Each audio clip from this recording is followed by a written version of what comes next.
federal state here. Let's say keep the municipality out of the discussion. Go talk to your neighbor. If you can't sort it out, then have a judge decide who's right and who's wrong, and that's it. There's no reason for the city, under any circumstances, to get involved in this. Okay, quick break. Okay. Quick break. We'll be back after this message.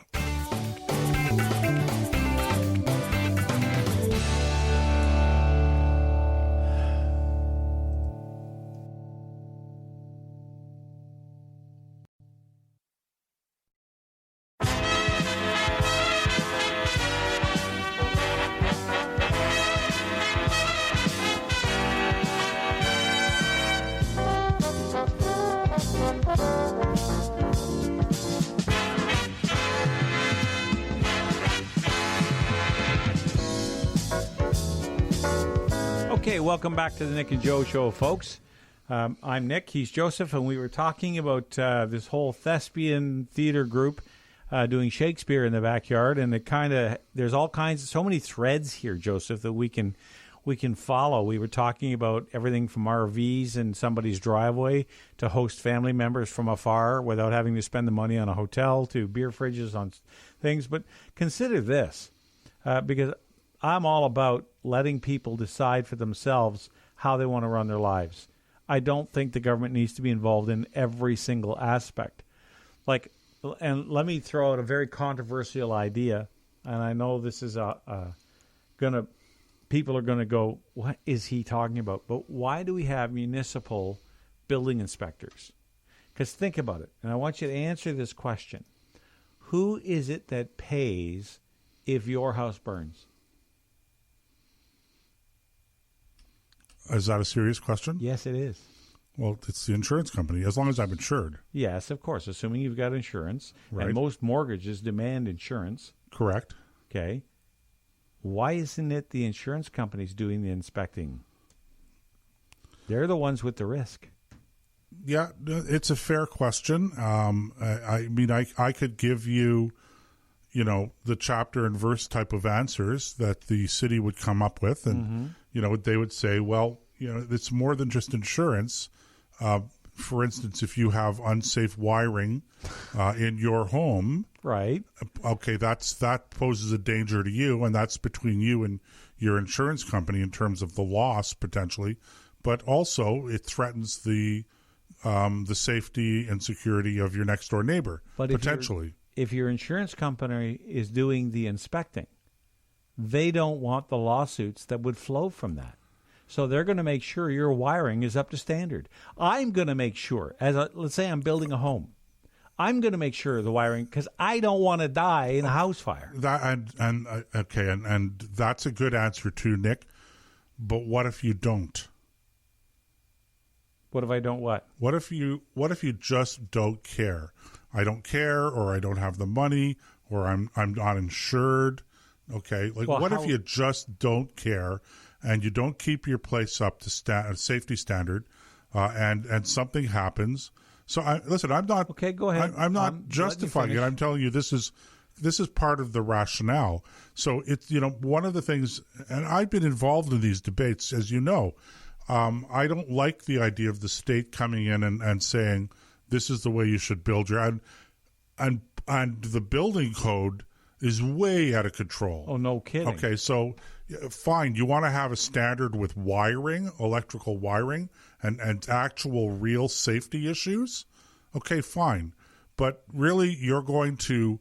There was a case a couple of years ago of a house where they built a staircase for... I think the Sudds built a staircase for the father who was whatever.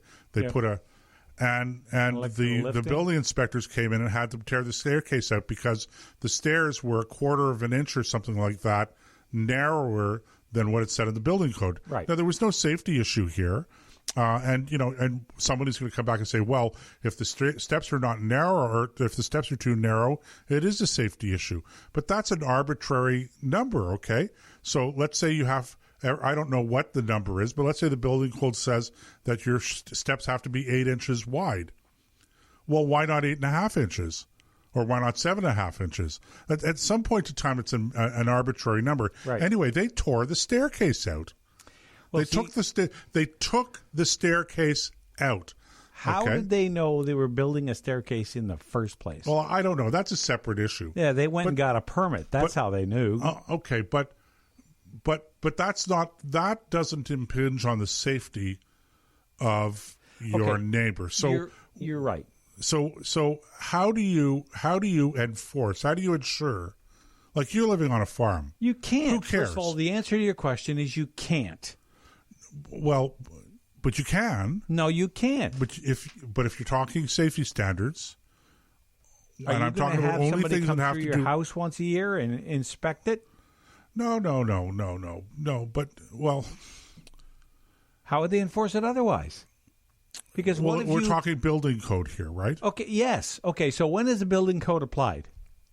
The building code should apply when they're building the phone. Precisely. Once the house is built, boom. Fair enough. Okay. So unless you go to the city and get a permit to put a deck on the back of your house, okay, then they have no way of knowing. Now, if you are so foolish as to want to put up a deck that is going to fall over, then your insurance company should be the one inspecting any addition, because they have to pay for the lawsuits that might flow from that. This is why I'm saying it's the insurance. I'm not against inspection for safety reasons. I'm against the municipality doing it because they have no vested interest. Your insurance companies, we could have a much lower insurance premium if the insurance companies were the ones who said, look, as long as you pass, here's what your rate is. Right. Okay? And they could compete for business amongst each other by having reasonable rates. But at the city, they charge you a flat fee for, let's say, I don't know what a building permit for a single-family dwelling is. Let's say it's $1,000 or $500 or whatever it is. Okay? That's just $500 gravy. Right. I'm sure it's a lot more than that. I'm just picking a number. Right. Okay, so by the time you pay the building inspector his $200 fee to go and inspect it, or whatever their fee is, anything that's left over goes right into city coffers and has no impact on whether or not that building is safe 5 years from now. Right. Because like everything else, buildings require maintenance. Right. And if you don't maintain them, they will become unsafe. Right. And everybody who has a brain in their head knows that. It's like when you get your car safetied, okay? It's safe for 30 days on the downstream side of that signature from the mechanic. 31 days from now, he's off the hook. You could be driving a wreck down the road. Nobody ever says anything about that. And I'm looking at it from a personal property point of view, in other words, real estate, and saying they have no business telling me what tree I can cut. They have no business telling me whether or not I can put a deck on the back of my property. They have no business telling me whether I can put a wood-burning appliance in. My insurance company, if I want to keep my place insured, and like I said before, if you've got a mortgage, you've got insurance. And if the mortgage company finds out your insurance is canceled, guess what? You in heap big trouble. So I hear you about what if I'm not insured? The answer is then you're going to lose your house. No, but they'll call the note. But the question, you're missing the point. The question is not what happens if you're not insured. Okay, that would be a condition, but the condition of not getting inspected. Okay, so if you're not insured, you don't get inspected. So, but the real question is, what if you're not getting inspected? Not if, what if, I don't care whether you're insured or not. I want to know if you put a wood-burning appliance in your house, okay, I want to know that it's installed in such a way that it's not going to be a fire hazard if I'm your neighbor in the city. Right. On the farm, who cares, right? But in the city, if I'm your neighbor, I have an interest in knowing that that fire wood stove or whatever has been installed in a way that is not going to pose a safety hazard to you, because in that case, it's a safety hazard to me as well. So you can make an argument for some kind of standards that are enforceable because your neighbors do have a stake in it. Now, you could come back and say, well, if my house burns down because of a safety issue and your house gets damaged because of that, you can always take me to court, which is true. And probably, historically, certainly that's the right thing to do. That's the case, right? But again, what I think what the city is trying to do, the rationale of this is that it's trying to prevent the situation where there is transferred harm and damage, if I could use that term. So I think you could make an argument for that. But you know what you can't make an argument for, Nick? You cannot make an argument for shutting down this youth thespian group. Absolutely. That's cold-hearted, and this is one of the problems of making this a matter of law and regulation, etc., is that once you have it embedded in the law, once it becomes entrenched and institutionalized, now it becomes kind of like a black and white thing where nobody uses discretion anymore. Well, the example I was going to use to make that point is traffic laws. If you're going down the Queensway at 60 miles an hour and that's the speed limit, and you accelerate to 65, you are now speeding. You were speeding the moment you went over 60. So if a cop pulls you over, it's up to him to decide whether or not he actually writes the ticket. As long as, like if you go by at 130 miles an hour, he's writing you a ticket because you are a threat to everybody around you. If you go by at 130 miles an hour, he's taking your car probably. Exactly. And you were going to get a ticket, and you're going to lose your car, and you're going to have to explain to your insurance and all the ands that flow from that.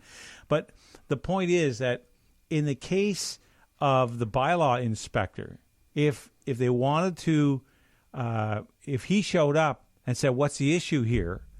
and the person who made the complaint has to come out and face the neighbor and say, "These guys are making too much noise. These guys are breaking zoning bylaws. These guys, blah blah blah blah blah."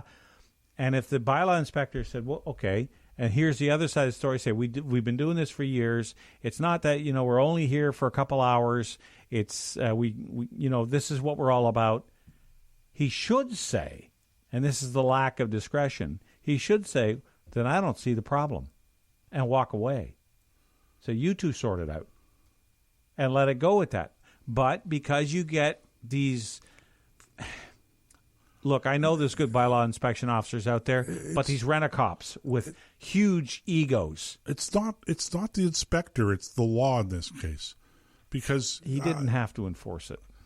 Well, there is discretion. I don't know. I don't know how much discretion there is, and even with police, okay, it's not the individual cops that show the discretion. It's the police, the department, and the system saying that they can. Okay, in other words, if I pull someone over, if I'm told zero tolerance, and I'm a police officer, zero tolerance, then it's zero tolerance. I'm following instructions. But that there is no such thing, or there is such a thing, but it may not be enforced. Okay, so there may not be a policy of zero tolerance with the police. But in this case, there may be zero tolerance on the bylaw. I don't know. And if the guy wants to keep his job and he gets called out and he says, okay, this is clearly not allowed by the zoning, then then he's going to write the ticket just to keep his job. Well, it's unfortunate, but as far as I'm concerned, that element of the bylaw should be repealed. I'm not against. By the way, I am not against all bylaws. Things that affect, like, I think homeowners who live in a home should be out and clear off their driveway if they're physically able. I don't want an 80-year-old grandma out there with a shovel in a blizzard cleaning off the walkway in front of her home. But if you can, then you should, as part of your civic duty. I'm not against bylaws for things like litter or loitering in a park, things like that where it's public property. Where I have a problem with it when it trespasses onto private property. Right. Because I think the municipality's authority... So you have no problem with people littering your front yard? No, because they wouldn't do it, because I would have very strong words for anyone littering on my property. words, not guns. I didn't say anything about guns. The point is that, and first of all, whether I did or not,